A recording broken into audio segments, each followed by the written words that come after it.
Bonjour et bienvenue dans ce premier numéro de Hors Plateau, consacré aujourd'hui à Nicolas Baudard, éditeur du jeu Time Masters avec Mushroom Games, puis développeur, entre autres, des jeux comme Kumo Gosha ou Hop chez Morning. Bonjour Nicolas, ton aventure démarre en 2012 avec la création de Mushroom Games en compagnie de Pierre-Emmanuel Legrain, lui-même auteur de votre premier jeu édité Time Masters. Comment s'est passée cette première collaboration ? Écoute, bonjour Jérémy d'abord et merci pour aujourd'hui. Elle s'est passée relativement bien, sachant qu'on partait sans expérience, sans connaissance, sans rien, à deux. Donc voilà, ça a été long, ça a été parfois douloureux à certains moments. On a eu de l'aide aussi de l'illustrateur, Dimitri Pio, qui nous a vachement aidés. On a eu aussi beaucoup d'aide de Pierre Gilles, la dernière année de Mushroom, je vais dire ça comme ça. Donc voilà, je regrette absolument rien, je referais peut-être différemment, mais là je regrette absolument rien. D'accord, les décisions étaient faciles à prendre justement pour l'édition de ce jeu, ou au contraire il y a eu de gros désaccords ? Il y en a eu un, je vais dire ça comme ça, il y en a eu surtout un gros désaccord qui a plus stéréotypé le fait que je prenne l'accent éditeur et que Pierre-Emmanuel prenne plus l'accent auteur, je vais dire ça comme ça. Donc Time Masters a été financé sur la plateforme Ulule, à une époque où le financement participatif ne faisait pas encore autant parler. Tu peux nous parler de cette campagne à succès ? Campagne à succès, oui, on a eu 16 sur les 12 demandés. Les 12 correspondaient, parce que du coup on était encore assez juste dans l'argent qu'on demandait, donc les 12 correspondaient en fait à plus ou moins vraiment ce qu'on avait besoin. J'ai eu énormément d'aide de la part d'Arnaud qui est le responsable du LUL, donc c'est le patron créateur du LUL, cofondateur du LUL, qui a adoré le jeu. En fait, du coup, ça m'a pas mal aidé.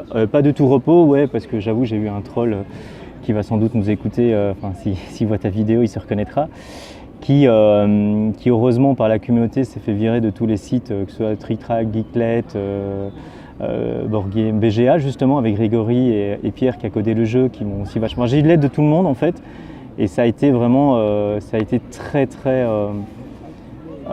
émotionnellement, voilà, ça a été très dans l'émotion, dans les sentiments. Ouais. D'accord, et du coup, comment s'est vendu le jeu ? Donc on a fait 2500 boîtes, 2000 en français, 500 en anglais. Les anglais sont arrivés d'ailleurs un peu plus tard. C'est Yellow qui a été distributeur, il est sorti mi-mai de 2014 si j'ai bonne mémoire. Et en fait pendant les vacances ça ne s'est pas vendu, ça s'est vendu très correctement, beaucoup plus en Belgique qu'en France. Et arrivé en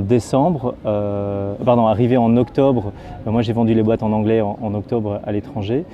Et puis après j'ai annoncé que je partais chez Morning. Donc du coup c'est vrai qu'il y a eu une espèce de stop à la promotion du jeu. D'une manière ou d'une autre.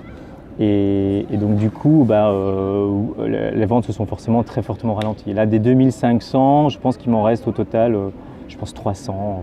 D'accord. Voilà. Ce que moi j'aime bien, et qui fait plaisir, c'est que je ne le vois pas ou très rarement sur soit eBay ou soit sur les magasins d'occasion, les réseaux d'occasion. J'avoue, je suis assez surpris. Le jeu est, je pense, bon.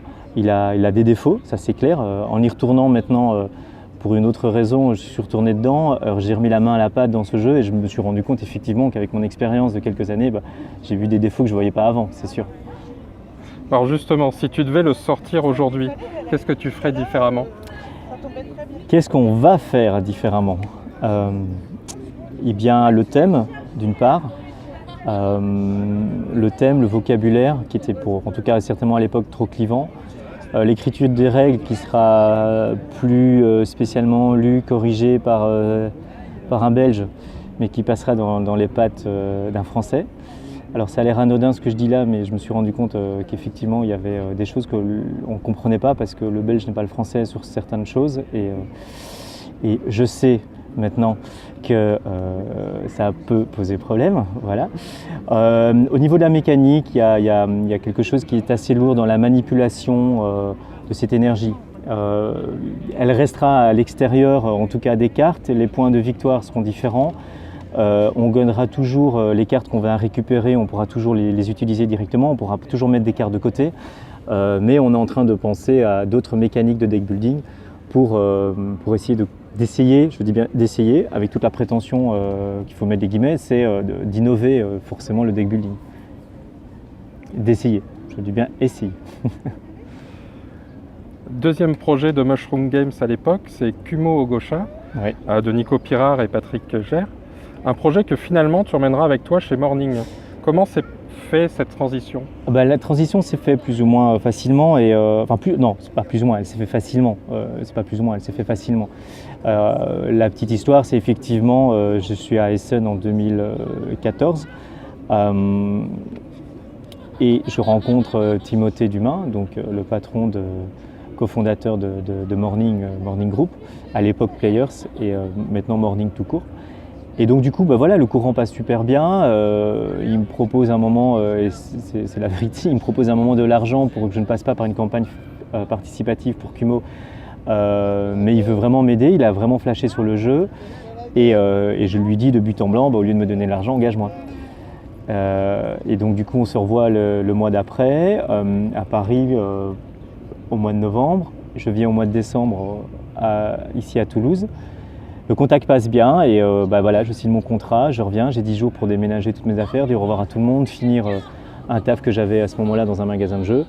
Et puis je suis arrivé ici en accord avec aussi les auteurs de Kumo qui m'ont fait confiance et Morning a permis avec justement cette intelligence artistique qu'a Tim et le savoir-faire même d'une toute petite équipe qu'on était à l'époque, de pouvoir sortir Kumo. Kumo est vraiment le fruit d'un vrai travail d'édition qu'on a fait entre nous deux, avec Tim et moi, et le reste de l'équipe qui était là bien sûr. Donc du coup, tu laisses ton habit d'éditeur au profit de celui de développeur.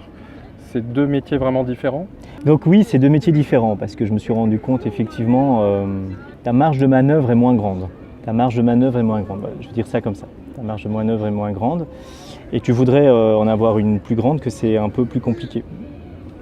Donc effectivement, maintenant il y a un côté hyper confort à n'être entre guillemets que développeur. Voilà, il y a un confort, il faut dire ce qui est.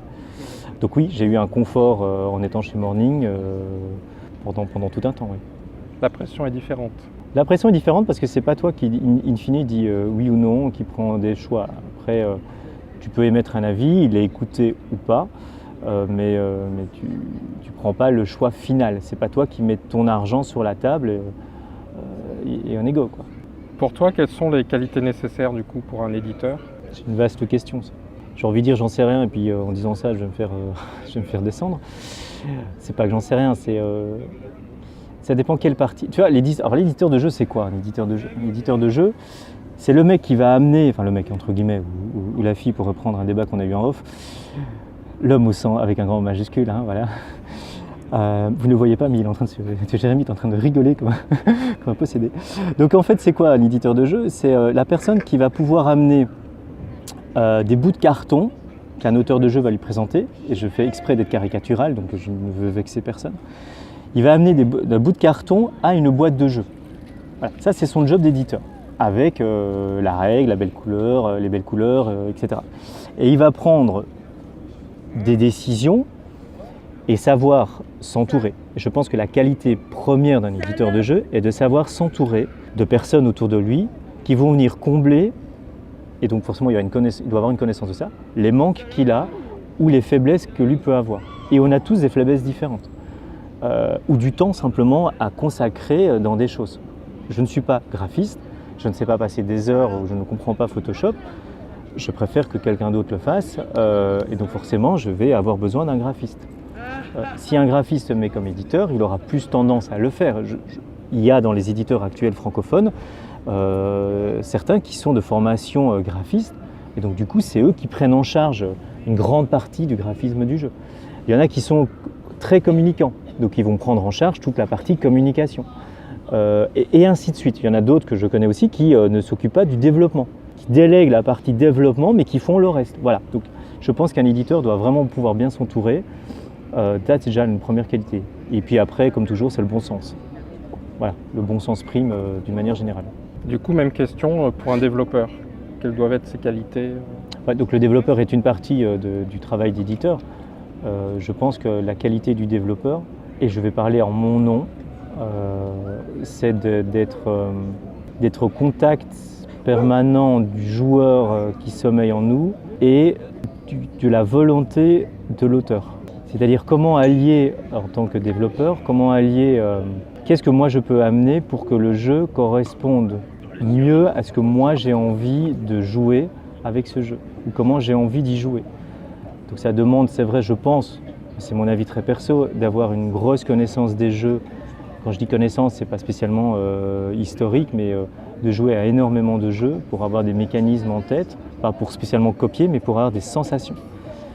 Je suis quelqu'un qui parle énormément en feeling, en sensation, en couleur, en son, en lumière.